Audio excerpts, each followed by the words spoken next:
Mari kita berdoa. Bapa di dalam surga, terima kasih Tuhan untuk cinta kasih Tuhan yang begitu besar kepada kami. Engkau telah membuktikan kasih-Mu Tuhan dengan lahir sebagai manusia, dan Engkau telah membuktikan kasih-Mu dengan mati di atas kayu salib untuk dosa-dosa kami. Kami menyadari Tuhan bahwa Engkau Tuhan yang hidup dan Tuhan yang mengasihi kami dengan kasih yang kekal.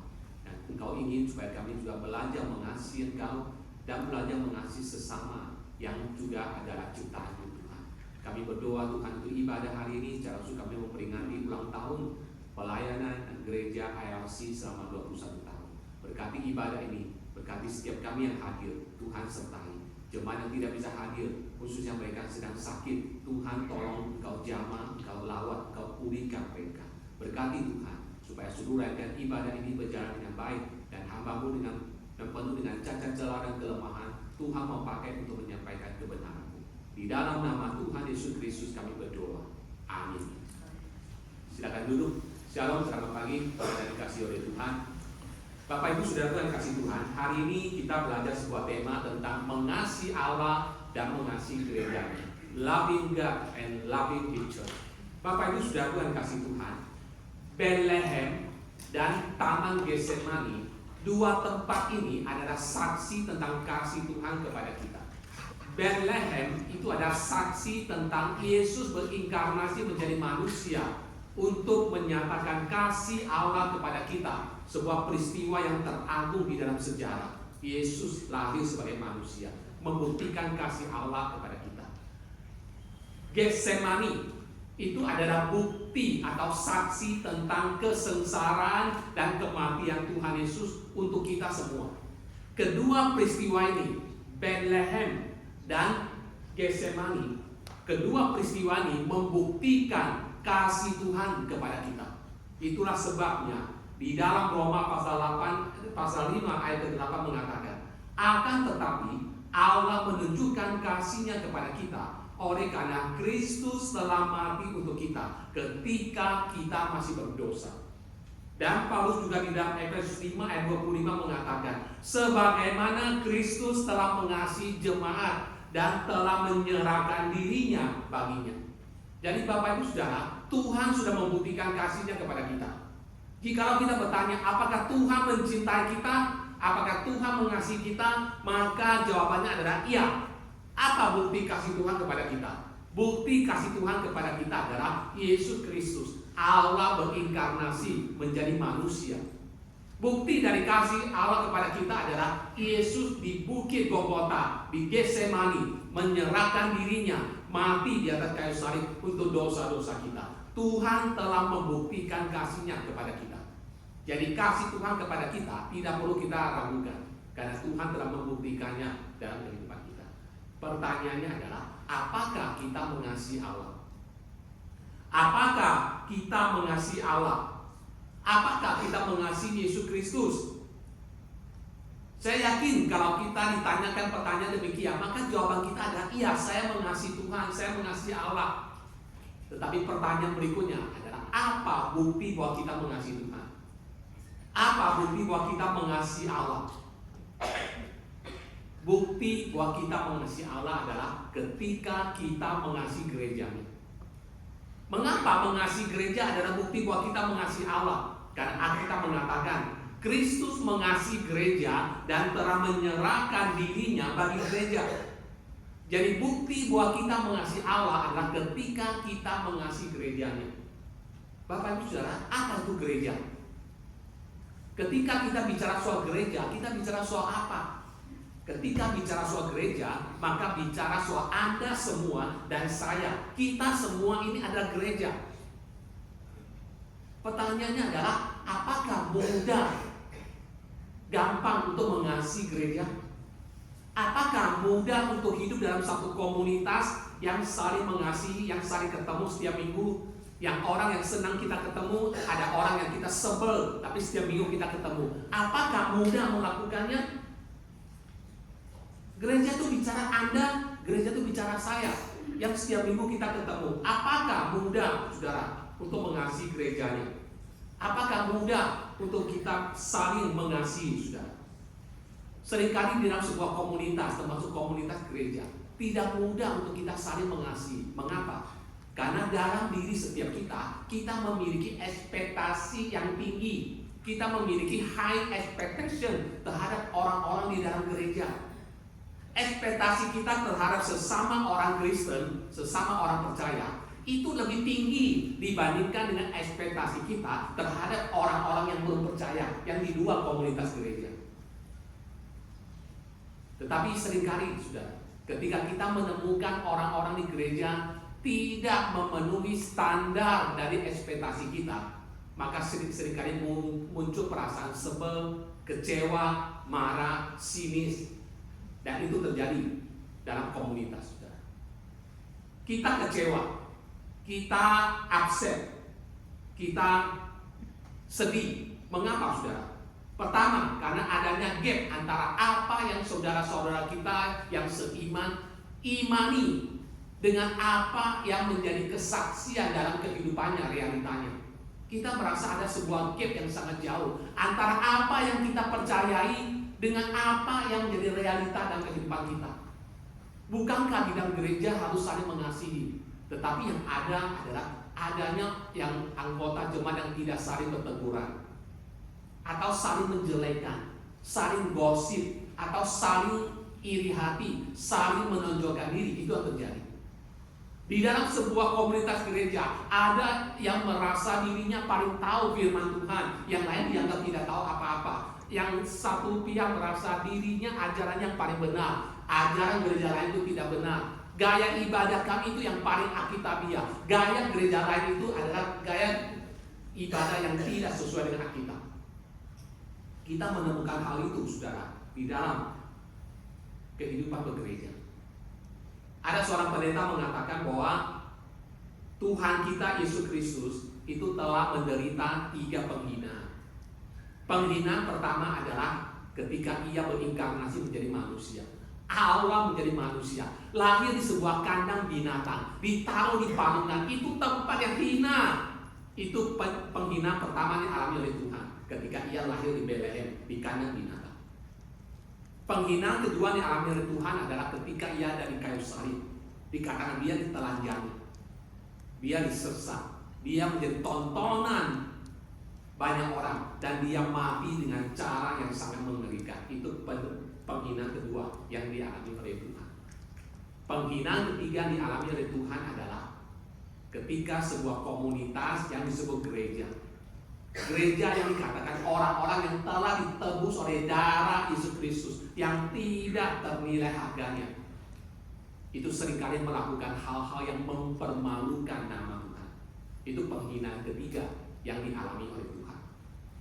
Jadi Bapak Ibu Saudara yang dikasihi Tuhan, hari ini kita belajar menemukan sebuah tema, loving God and loving His church. Mengasihi Tuhan dan mengasihi gerejanya. Mari kita melihat yang pertama, saudara, mengasihi Tuhan. Mengasihi Tuhan, saudara.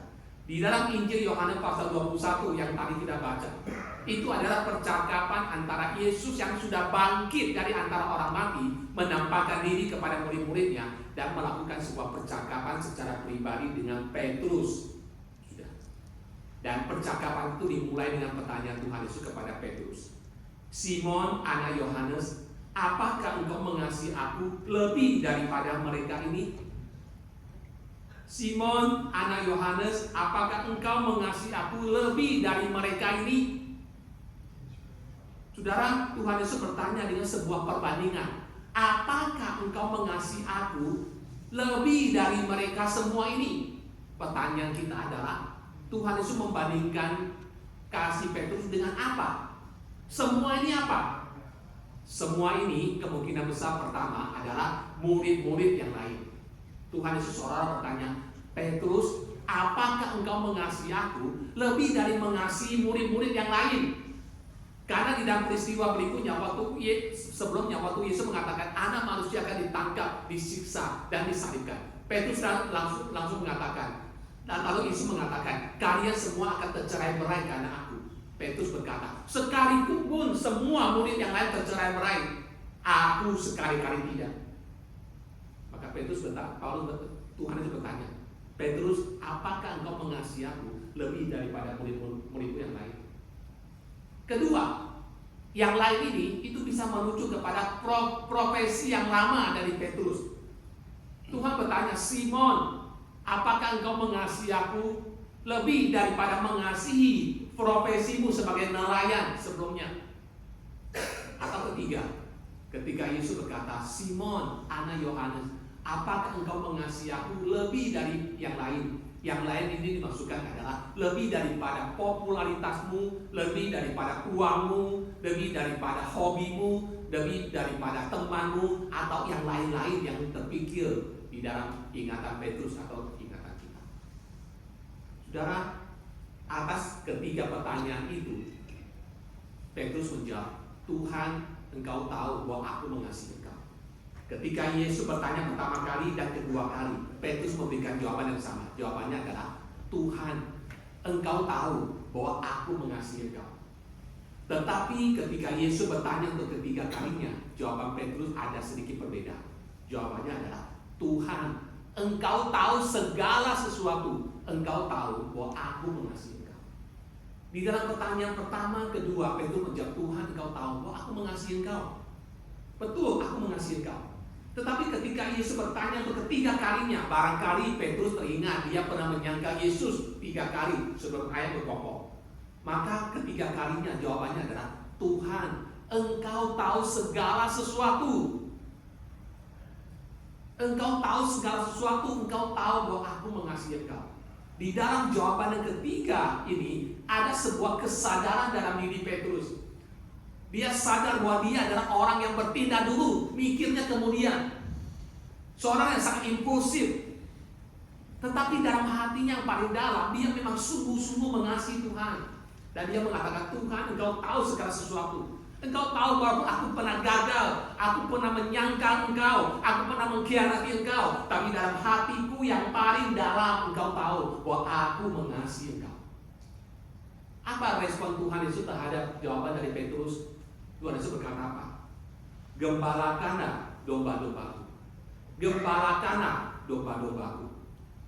Tuhan mempercayakan jemaat gereja, orang-orang yang akan percaya dalam nama Yesus Kristus kepada Petrus sebagai pemimpin untuk menggembalakan mereka.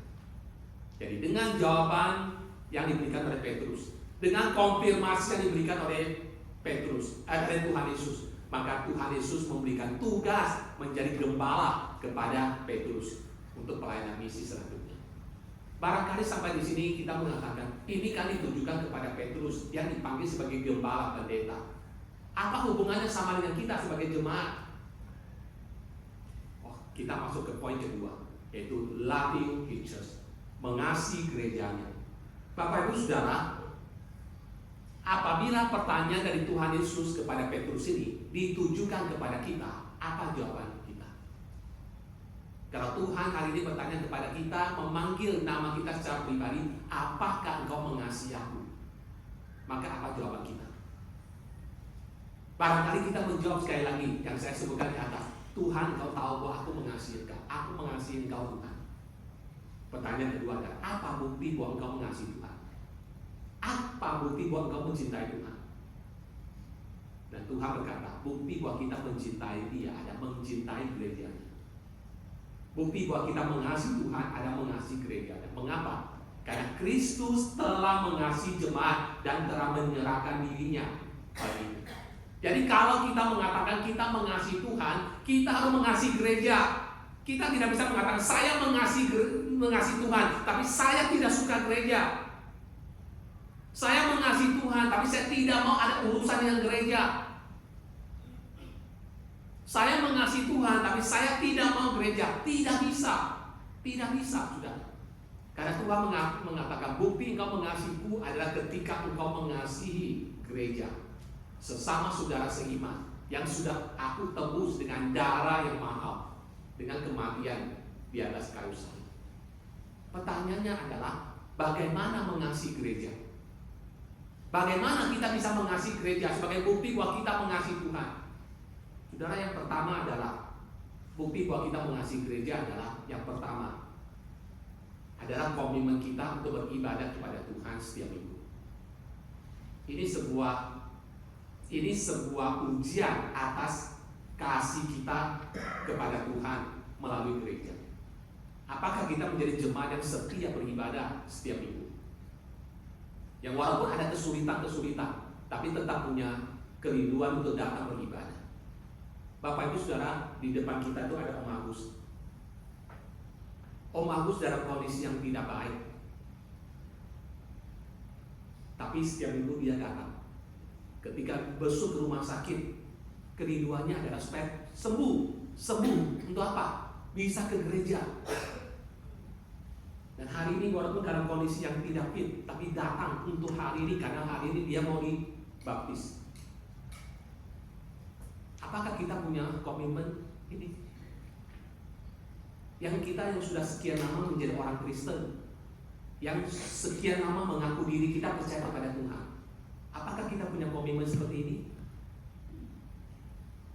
Dengan berbagai macam alasan kita tidak datang ke gereja, ada acara lain, ada urusan lain, kita tidak ke gereja. Bukti dari kita mengasihi gereja, mengasihi Tuhan adalah kesetiaan kita untuk beribadah. Itu bukan untuk siapa-siapa, itu untuk diri kita, karena itu kebutuhan kita. Itu kebutuhan kita sebagai orang percaya. Tuhan Yesus ketika ia berinkarnasi menjadi manusia, Alkitab mengatakan setiap hari Sabat ia masuk ke rumah ibadah dan di situ dia beribadah. Tuhan Yesus Allah menjadi manusia, ketika ada di dunia dia juga tidak melewatkan hari Sabat untuk beribadah. Apalagi kita yang jatuh bangun, yang menghadapi itu banyak persoalan di dalam kehidupan kita. Bukankah kita membutuhkan Tuhan?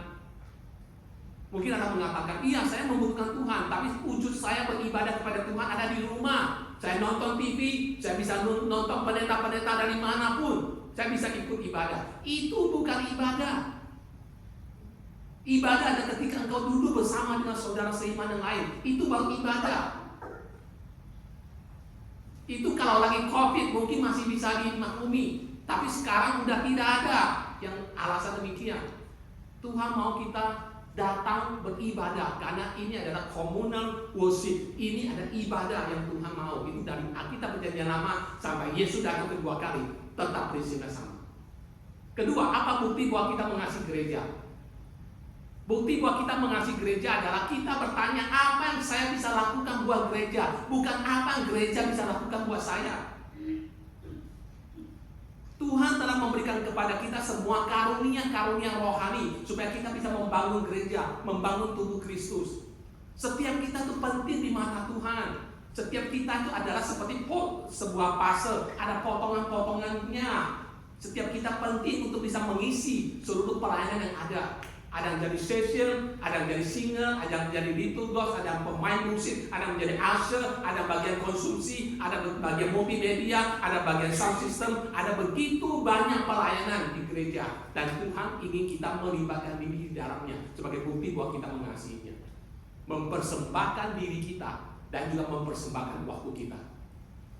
Bapak Ibu, kalau saya tanya, Anda lebih senang tinggal dekat gereja atau jauh dari gereja? Anda lebih senang rumah Anda itu dekat gereja, kalau bisa di samping gereja, atau jauh dari gereja? Nah, ya, kalau yang dekat puji Tuhan, puji Tuhan rumah saya dekat gereja, sehingga saya tiap kali bisa dengan mudah datang ke gereja. Kalau ada pelayanan apapun, paduan suara, latihan musik, atau ada pun kebutuhan gereja, saya langsung bisa datang ke gereja. Atau ada yang bersyukur, saya lebih suka tinggal jauh dari gereja supaya ada alasan kenapa tidak ke gereja. Jauh rumah saya. Kenapa nggak pelayanan? Jauh rumah saya. Saudara, semua itu sekali lagi akan membuktikan, akan menjadi renungan tentang sejauh mana kita mengasihi Tuhan dan mengasihi gereja. Apa bukti bahwa kita mengasihi gereja? Dikatakan bukti bahwa kita mengasihi gereja adalah kita memiliki fellowship dengan saudara seiman. Itu panggilan Tuhan kepada kita. Persekutuan kita, fellowship kita di antara satu sama lain itu tidak dalam level yang sama. Kita tidak bisa dituntut mengasihi orang lain dengan semua orang dengan standar yang sama. Kita semua punya namanya common interest. Artinya ada orang yang lebih cocok, kita rasakan lebih cocok dengan dia. Barangkali level berpikirnya sama, barangkali bahasanya sama, gaya komunikasinya sama, rasanya lebih cocok ngobrol sama dengan ini dibandingkan dengan orang lain. Nggak bisa dipungkiri, kita nggak bisa dituntut mengasihi semua orang dengan level, dengan komitmen yang sama, nggak bisa. Tetapi kita semua tetap dituntut untuk bisa mengasihi semua. Walaupun ada orang yang kita sebelin, tapi tetap kita dipanggil untuk tetap say hello, tetap menyatakan perhatian kepadanya. Itu panggilan, itu fellowship, itu koinonia, sebagai bukti bahwa kita mengasihi Tuhan, yaitu mengasihi gereja. Yang terakhir, apa bukti bahwa kita mengasihi gereja? Kita mengasihi gereja, buktinya adalah dengan persembahan kita, yaitu persembahan uang. Untuk apa? Untuk kebutuhan gereja, untuk misi Tuhan. Tadi di atas kita bicara tentang mempersembahkan waktu, mempersembahkan diri kita, kehadiran kita di dalam ibadah, kehadiran kita di dalam pelayanan. Nah, sekarang ada persembahan uang. Itu juga adalah komitmen kita, bukti bahwa kita mengasihi Tuhan. Bapak Ibu Saudara, perjumpaan antara Tuhan Yesus dengan Petrus memulihkan sekali lagi panggilan Petrus untuk menggembalakan gereja ketika Yesus naik ke surga. Petrus bukan pribadi yang sempurna. Dia pernah menyangkal Tuhan, dia pernah gagal, dia pernah tidak bertanggung jawab. Tapi Tuhan memberikan dia kesempatan dipulihkan untuk dia tetap menyatakan kasihnya kepada Allah dengan mengasihi gereja, menggembalakan gereja yang Tuhan percayakan kepadanya. Prinsip yang sama Tuhan juga berikan, nyatakan kepada kita semua. Tuhan ingin kita mengasihi Dia, dan Tuhan ingin kita mengasihi gereja. Panggilan mengasihi Tuhan, panggilan mengasihi gereja bukan ditujukan kepada orang yang sempurna, tidak. Kita semua orang yang jatuh bangun. Kita semua orang yang bisa jatuh di dalam komitmen kita. Tidak selalu kita mengasihi Tuhan seperti apa yang Tuhan mau. Tidak selalu kita mengasihi gereja seperti apa yang Tuhan mau. Tapi Tuhan memberikan kita kesempatan, kita semua di sini, kita belajar. Kita bukan gereja yang besar, tapi kehadiran Anda semua itu penting untuk membangun gereja ini. Mari di dalam usia ke-21 tahun ini kita semua bergandeng tangan melakukan pekerjaan Tuhan, menyatakan kasih Kristus. Selagi Tuhan masih memberikan waktu untuk hidup kita di dunia ini, mari kita belajar mengasihi Tuhan dan gerejanya. Selagi Tuhan masih kasih kita kesempatan, mari kita pakai kesempatan. Masih ada tenaga, mari kita pakai tenaga untuk kita mengasihi Tuhan. Jangan sampai ketika kita sudah tidak bisa bangun dari tempat tidur, baru kita nyesal. Kenapa kita nggak memakai waktu hidup kita untuk lebih rajin ke gereja, lebih setia melayani Tuhan? Kenapa sekarang ketika kita sudah tidak bisa bangun dari tempat tidur, baru kita merindukan, menyesali? Jangan kita menyesali. Tapi selagi Tuhan masih kita berikan kita kesempatan, barangkali itu cuma 1 hari, kita nggak tahu. Barangkali itu cuma 1 minggu lagi, kita nggak tahu. Pakai kesempatan mengasihi Tuhan dengan mengasihi gereja.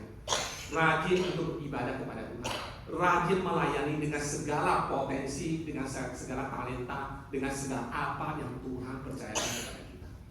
Jangan membiarkan hal-hal yang lain mendistract kita dari apa yang seharusnya menjadi komitmen kita sebagai orang yang sudah dikasihi Tuhan, diselamatkan dan ditebus oleh darah Yesus Kristus untuk kita.